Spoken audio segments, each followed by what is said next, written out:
Hello दोस्तों, स्वागत है आपका स्टडी फॉर सिविल सर्विस के यूट्यूब प्लेटफॉर्म पर फिर से। लास्ट लेक्चर में हमने ग्लेशियर के इरोजनल वर्क के बारे में पढ़ा था, यानी कि उसका अपरदन जो कार्य था वो उसके कारण कौन कौन सी स्थलाकृति बन रही थी। इसमें हम पढ़ने जाएंगे ग्लेशियर का जो डिपोजिशनल यानी कि निक्षेपण कार्य है वो क्या क्या है और वो किस प्रकार की स्थलाकृति का निर्माण करते हैं। हम जो ये पढ़ रहे हैं दरअसल ये एग्जाम्पल है एक्सोजेनेटिक फोर्स का, यानी कि बाह्य जातीय बल का।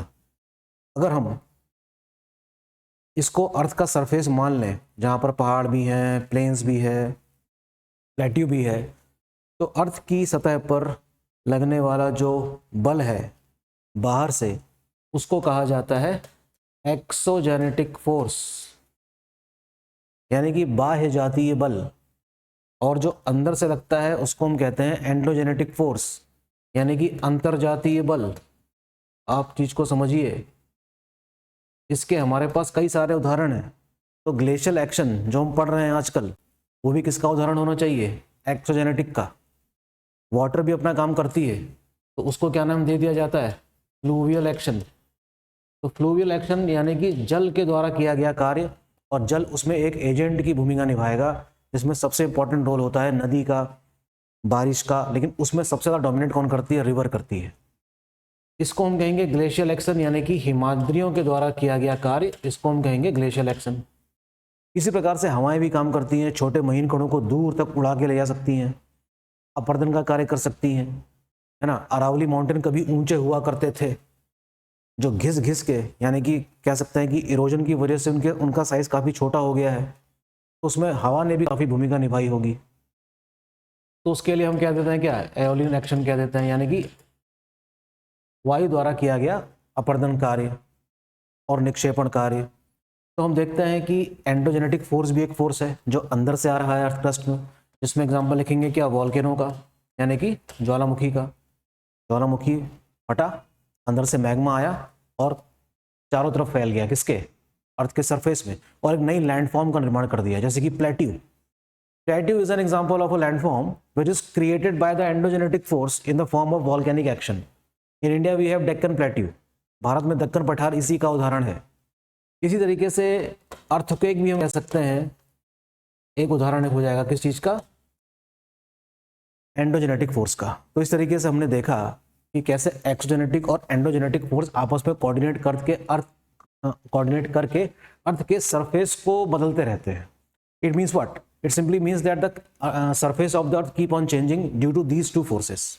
ओके, तो ये दरअसल जो हम पढ़ रहे हैं ग्लेशियर्स के बारे में, दरअसल वो इस टॉपिक का पार्ट है, खाली छोटा सा।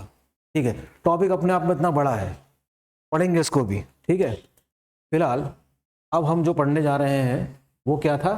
मोरेन्स, टिल प्लेन्स और ड्रमलिन के बारे में, जो कि क्या है? एग्जाम्पल है किस चीज का? ग्लेशियर के डिपोजिशनल वर्क का। तो मोरेन क्या है? इसको हिंदी में कहते हैं हिमोड़। क्या कहते हैं इसको? हिमोड़ कहते हैं। ठीक है, काफी क्वेश्चन पूछे गए हैं इसमें, हो सकता है और भी क्वेश्चन पूछे जाएं। तो what are moraines? Moraines are debris bring by the melting glacier. देखिए, जब तक ग्लेशियर बिल्कुल भी पिघल नहीं रहा है तब तक वो कोई भी डिपोजिशनल वर्क नहीं कर सकता।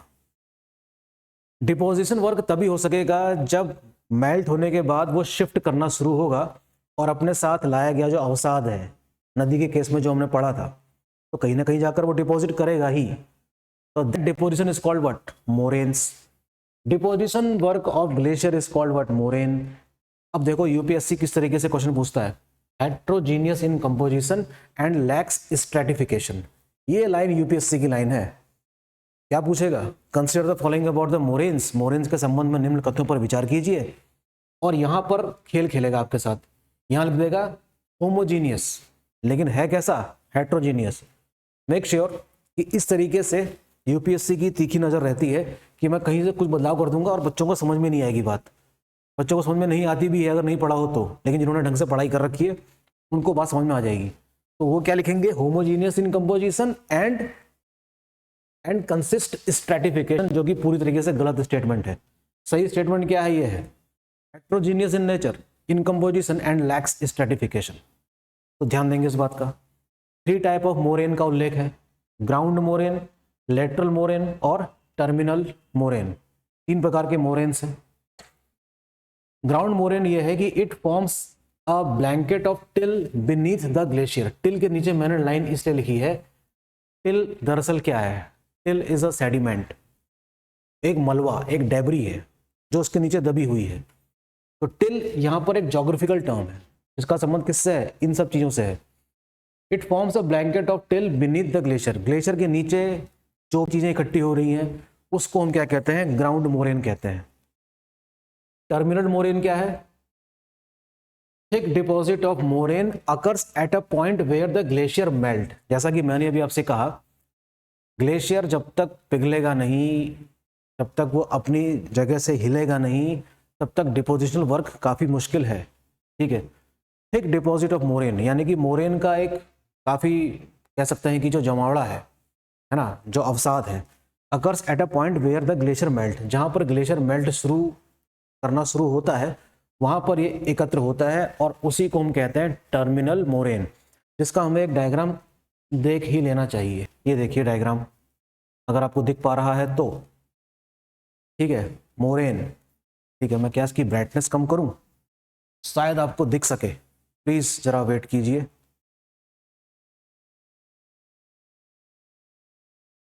ठीक है, अब शायद आपको दिखाई दे रहा होगा कि ये सब चीज़ें क्या लिखी हुई हैं। लेटरल मोरेन, दोनों तरफ लेटरल मोरेन है। देखिए, मोरेन इन ट्रांजिट, चलना शुरू हो रहा है। एक देखिए टर्म यहाँ पर लिखा है मीडियल मोरेन। तो मीडियल मोरेन क्या है, it forms where 2 tributary glaciers come together, है ना। तो ये टर्म भी देख लेना जरूरी है कि जो मीडियल मोरेन है कहाँ पे बनता है, जहाँ पर 2 सहायक ग्लेशियर क्या हैं, मर्ज हो रहे हैं आपस में। तो ये एक फिगर है, आपके मोबाइल में आप देख सकते हैं, है ना, नेट से ही निकाला है हमने। और सुप्रा ग्लेशियल मोरेन जो कि हमने कल पढ़ा था, सुप्रा नाम की झील, है ना, सुप्रा प्रकार की झील भी इस प्रकार के इलाकों में ही देखने को मिलेगी। तो ये रहा इसका फिगर, अगर आप अपने मोबाइल में देख सकें तो देखिए, तो सारी बातें आपको समझ में आएंगी। ठीक है, तो ये रहा क्या छोटा सा फिगर आपको समझाने के लिए। ओके, देखते हैं आगे। तो इसके बाद हम देखते हैं ये टर्मिनल मोरेन देखा आपने, thick deposit of moraine occurs at a point where the glacier melt. इसी प्रकार से एक मोरेन और होता है क्या, lateral moraine, it forms longitudinal ridges along the side of the glacial valley. अर्थात ये लेटरल मोरेन जो हमने एग्जांपल देखा था इसमें, वो यहीं पर कहीं पर होना चाहिए। ये देखिए कहाँ पर हो रहा है, it forms a longitudinal ridge along the side of the glacier. इस तरीके से एक ट्राइंगल जैसा बन रहा था उस फिगर में। आप पॉज करके देखिएगा तब आपको पता चलेगी बात कि लेटरल मोरेन क्या चीज है। ठीक, ये तो हो गया क्या मोरेन का एग्जांपल और उसके प्रकार, वहां से एग्जाम में क्वेश्चन आ सकते हैं। दूसरा एग्जांपल देखेंगे डिपोजिशनल वर्ग का, उसको हम कहते हैं टिल प्लेन। क्या कहते हैं, टिल प्लेन।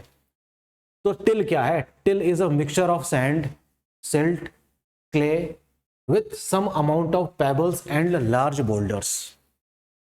टिल क्या है, मिक्सचर है किस चीज का, सैंड का, सिल्ट का, क्ले का और कुछ अमाउंट में पेबल्स यानी कि जो बोल्डर्स होते हैं, चट्टाने जो होती हैं, उनका मिक्सचर है। ठीक है, अच्छा, इनका स्लोप होता होगा कुछ इस तरीके से। तो जाहिर सी बात है जहां पर स्लोप खत्म होता होगा वहां पर इसकी चौड़ाई ज्यादा होती होगी। They are thicker in the depressed part of and thinner on the upland, यानी कि ऊंचाई वाले क्षेत्रों में। जैसे कि हम कह सकते हैं कि इसका जो रिलीफ है ना, लोकल रिलीफ जो है उसकी अगर हम बात करें तो हम देखते हैं कि इसके साथ जो अपलैंड है, यानी कि ऊपर वाला पोर्शन है, वहां पर इसकी जमावट कम हो पाएगी और डिप्रेस पार्ट में इसकी जमावट क्या होगी, ज़्यादा होगी। तो एक फीचर इसका ये भी है। Deposition of ground moraine by glacier over vast area forms what, till plain. Ground moraine के द्वारा, जो ग्लेशियर के द्वारा किया गया है, बड़े क्षेत्र में अगर इसका विस्तार हो जाए तो उस क्षेत्र को क्या कहा जाता है, till plain. So till plain is also an example of a depositional work of glacier. Very important, आप ध्यान देंगे इस चीज का। फिर आती है बात एक तीसरी आकृति की, जो डिपोजिशनल वर्क ही है किसका, ग्लेशियर का, उसको कहते हैं ड्रमलिन। दिखने में कैसे हैं? Oval, streamline, elongated, small round of hills found in the till plains are called drumlin. Till plain जो हमने इससे पहले पढ़ा था, उसमें अगर इस प्रकार का निक्षेपण होता हुआ दिखाई दे, ओवल शेप का, स्ट्रीमलाइन, इलोंगेटेड, बहुत दूर तक फैला हुआ, राउंड ऑफ द हिल्स, ठीक है, छोटी छोटी पहाड़ी का राउंड राउंड दिख रहा है, तो उस प्रकार के जमावड़े को क्या कहा गया है? ड्रमलिन कहा गया है। ठीक है। एज ग्लेशियर स्टार्ट मेल्टिंग, जैसे ही ग्लेशियर पिघलना शुरू होता है, large quantity of gravel material are deposited in the form of inverted boats. नाव देखिए आपने, उसको उल्टा कर दीजिए, तो उल्टी नाव इस प्रकार से दूर से देखने में लगती है। ऐसा तभी हो पाया होगा या हो पाता है जब ग्लेशियर मेल्ट होना शुरू होता है, तो एक खास किस्म की आकृति हमको देखने को मिलती है। तो ड्रमलिन टिल प्लेन के ऊपर बन रहा है, काफ़ी बड़े एरिया में बन रहा होगा, ठीक है। और इस प्रकार की जो टोपोग्राफी है उसको नाम दिया जाता है क्या? Basket of eggs topography. क्या नाम दिया जाता है? Basket of eggs topography. याद रखेंगे ये term, basket of egg topography. हो सकता है एग्जाम में क्वेश्चन ये आया कि बास्केट ऑफ एग टोपोग्राफी का संबंध निम्नलिखित में से किससे है? ड्रमलिन से है, मोरेन से है, टिल से है, या इनमें से कोई नहीं? तो क्या नाम हो जाएगा इसका? ड्रमलिन। तो ये तो था हमारा लेक्चर जिसका संबंध किससे था? ग्लेशियर से। शुरुआत हमने उत्तराखंड के उन ग्लेशियर से की थी जो खतरे में थे 13, और वहाँ से शुरू करने के बाद हम यहाँ पर पहुँचे हैं, क्योंकि उसका सीधा संबंध किस चीज़ से है? ज्योग्राफी के पार्ट से है। ठीक, तो कल के लेक्चर में देखते हैं हम लोग क्या पढ़ते हैं। ठीक, तो बने रहिए स्टडी फॉर सिविल सर्विस के साथ और पढ़ाई करते रहिए। Thank you.